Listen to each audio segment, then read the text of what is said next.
In November 2023, as Toronto's homeless shelters stretched to its limit, the TTC started to provide some new vehicles called warming buses as temporary shelters for the homeless population to stay overnight at near the Spadina and Union subway stations.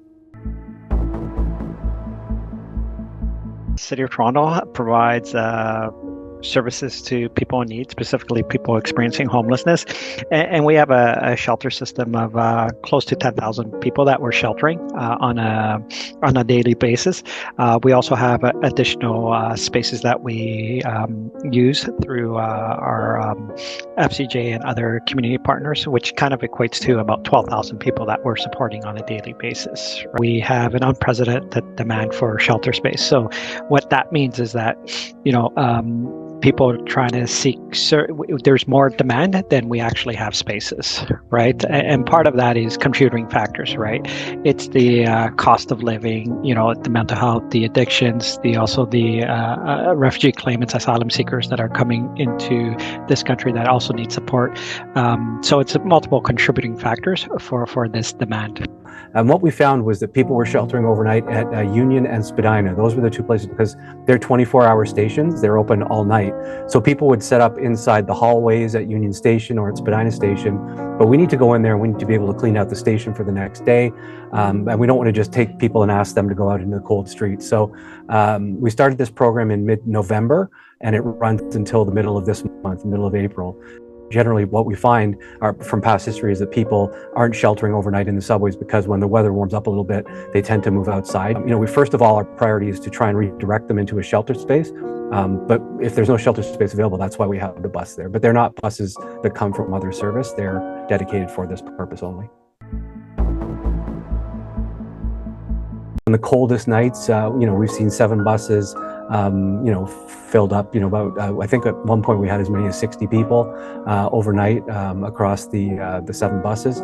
So it's around, 10 people per bus that we see on a nightly basis. And like I said, some nights it could be 5 buses. If we have high demand, we'll bring a couple of extras. So we like to make sure that people have enough space to spread out a little bit, give them a bit of privacy as much as we can.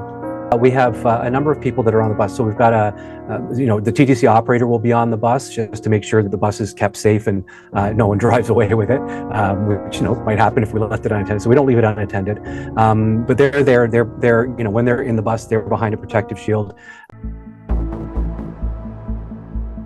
Well, it's not a solution to anything. I mean, the solution to homelessness is more housing, frankly.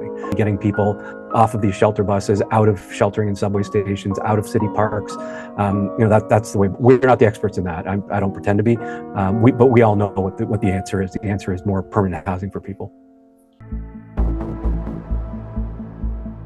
We've been advocating to other levels of government and other institutions as well, right? That we can't resolve this by ourselves.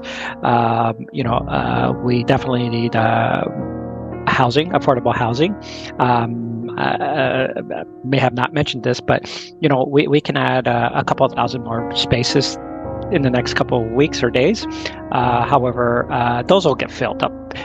So in addition to adding spaces, we need to make sure there's an exit, right? People are exiting the shelter system. And in order to do that, we do need support and assistance from other levels of government and institutions.